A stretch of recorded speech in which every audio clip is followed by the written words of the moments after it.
Eco sensitive ઝોનને કારણે ખેડૂતોને નુકસાન થવાની ભીતિ સેવાઈ રહી છે। રાજ્ય સરકાર દ્વારા ગીર સોમનાથ, ગુજરાત અને અમરેલીના 196 તાલુકાઓમાં ઇકો સેન્સિટિવ ઝોન જાહેર કરાયું છે, જેમાં ગામડાઓના ખેડૂતો દ્વારા વિરોધ કરવામાં આવી રહ્યો છે। સુરતમાં વસતા ગીર સોમનાથ, જૂનાગઢ અને અમરેલીના ખેડૂતોએ ઇકો સેન્સિટિવ ઝોન હટાવવાની માંગ સાથે મોટી સંખ્યામાં સૂત્રોચ્ચાર કરી અને વિરોધ નોંધાવ્યો હતો। ત્યારે છેલ્લા ઘણા સમયથી સુરતમાં વસતા લોકો દ્વારા ઇકો સેન્સિટિવ ઝોનનો વિરોધ કરવામાં આવી રહ્યો છે। જો કે ઇકો સેન્સિટિવ ઝોનમાં લાગુ કરી દેવાના આવશે તો અનેક પ્રકારની મુશ્કેલીઓ ખેડૂતોને આવે તેવી સંભાવના અને આક્ષેપ પણ કરવામાં આવ્યા છે। આજે વરાછા વિસ્તારમાં થયેલા વિરોધ પ્રદર્શન દરમિયાન 50 કરતાં વધુ લોકોની અટકાયત પણ કરવામાં આવી છે।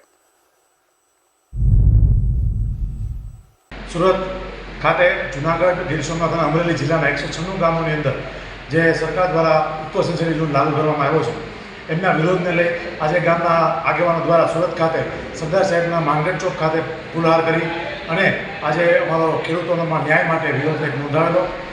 અમે ઓફિશિયલી 1 દિવસના પ્રતિક ધારણની પરમિશન માંગવામાં આવેલી, પણ સરકારે તાનાશાહી રાખી અને એ પરમિશનની નામંજૂર કરવામાં આવી હતી। છતાં અમે સાહેબની રિક્વેસ્ટ સાથે ત્યાં અડધી કલાક માટે અમે અમારા સૂત્રોચ્ચાર સાથે સાહેબને પુલહાર કરેલા।